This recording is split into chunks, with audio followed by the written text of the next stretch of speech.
नमस्कार। आज हम 22 दिसंबर से संबंधित जो समसामयिकी है उसके बारे में चर्चा करेंगे। देखो, एक तो प्रश्न ये बन सकता है, राज्य स्तरीय सड़क सुरक्षा अभियान का संचालन कब से कब तक किया जा रहा है। तो राज्य स्तरीय जो सड़क सुरक्षा अभियान है ये 11 से लेकर 25 दिसंबर 2025 तक है। 11 दिसंबर से लेकर 25 दिसंबर 2025 तक चल रहा है। दूसरा प्रश्न देखो, राजस्थान में चर्चित युवा खिलाड़ी ओजस्विनी सारस्वत का संबंध किस खेल से है। तो ये गोल्फ से है। किस खेल से संबंधित है? गोल्फ से है, ये याद रखना। ये प्रश्न बन सकता है क्योंकि हमारा जो सिलेबस है उसमें खेल से संबंधित जो प्रश्न है वहां पर ये प्रश्न बन सकता है।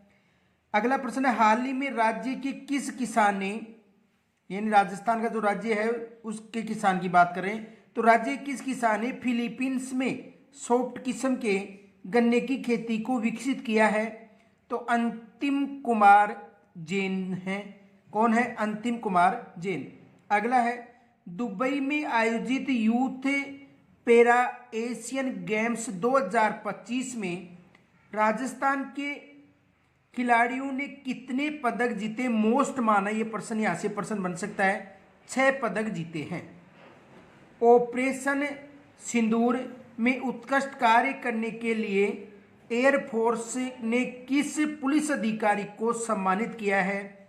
एडीजी बीजू जॉर्ज जोसेफ को सम्मानित किया है। अगला प्रश्न देखो, अगला प्रश्न है, हाल ही में राजस्थान के किस गांव में, यानी राजस्थान के किस गांव में पुराने संसद भवन जैसा विद्यालय बनाया गया है? ये दादला गांव है जो कहां पर है? जालोर। ये भी मोस्ट माना। जीपीएस युक्त ड्रोन से सैंपल को ले जाने के लिए पायलट प्रोजेक्ट राज्य के किस शहर में शुरू किया गया है? जयपुर शहर में शुरू किया गया है। आगे देखो अगला प्रश्न। अगला प्रश्न है, केंद्रीय गृह मंत्रालय ने साइबर फ्यूजन सेंटर की स्थापना करने के लिए राजस्थान के किन पुलिस शहरों का चयन किया है?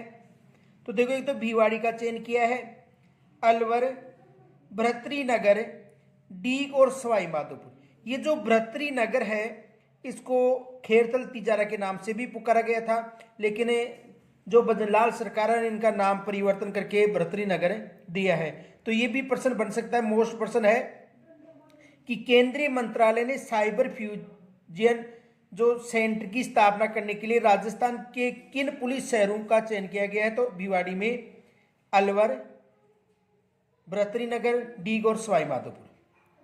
आगे देखो, 814वां ख्वाजा मोहिनुद्दीन चिश्ती का उर्स कहाँ पर आयोजित हो रहा है? तो ये आपको पता है, अजमेर में हो रहा है, लेकिन यहाँ पर प्रश्न परिवर्तन करके पूछा जा सकता है कि अजमेर में कौन सा आयोजित होगा? 814वां आयोजित होगा, ये याद रखना। अगला है, दिल्ली में 69वें स्कूल नेशनल गेम्स की तैराकी प्रतियोगिता में राज्य के किस खिलाड़ी ने स्वर्ण पदक जीता है? तो प्रणीति सिंह चौधरी ने स्वर्ण पदक जीता है। यहां से भी प्रश्न बन सकता है। प्रश्न ये आ सकता है, या तो पूछा जा सकता है कि 69वें स्कूल नेशनल गेम्स कहां पर आयोजित हुए हैं? दिल्ली में। या दिल्ली में कौन से आयोजित हुए हैं? 69वें। और तैराकी प्रतियोगिता में राज्य के किस खिलाड़ी ने स्वर्ण पदक जीता है? प्रणीति सिंह चौधरी ने। या ये भी पूछा जा सकता है कि प्रणीति सिंह चौधरी ने कौन सा पदक जीता है? तो स्वर्ण पदक जीता है। अगला प्रश्न है, हाल ही में राष्ट्रीय न्यायिक अकादमी द्वारा वेस्ट जोन रीजनल कॉन्फ्रेंस का आयोजन कहां पर किया है? तो जैसलमेर में किया है। कहां पर किया है? जैसलमेर में किया है दोस्तों। यानी हाल ही में जो राष्ट्रीय न्यायिक अकादमी द्वारा वेस्ट जोन रीजनल कॉन्फ्रेंस का आयोजन कहां पर किया है? जैसलमेर। देखो, जीके जो चोपड़ा जी व्हाट्सएप चैनल है, इस चैनल पर ये पीडीएफ आपको मिलती हैं। तो आप इस जो चैनल है, ग्रुप की बात नहीं कर रहा हूं, व्हाट्सएप चैनल होता है, तो जीके चोपड़ा जो व्हाट्सएप चैनल है इस पर जो करंट संबंधी जो पीडीएफ है ये आपको मिल जाती है। और ये करंट एकमात्र ऐसा टॉपिक है, यदि आप इस समसामयिक को बार बार अगर सुनोगे, बार बार देखोगे तो ये याद रहता है। यदि आप इसको एक बार देखोगे तो याद नहीं रहेगा, इसको बार बार सुनना करो और ये जो PDF डाली जा रही है इसको बार बार देखा करो ताकि लंबे समय तक याद रहे। तो आज हमें 22 दिसंबर से संबंधित जो समसामयिक है उसकी चर्चा की। कल मिलते हैं फिर, तब तक के लिए नमस्कार, राम राम, जय हिंद।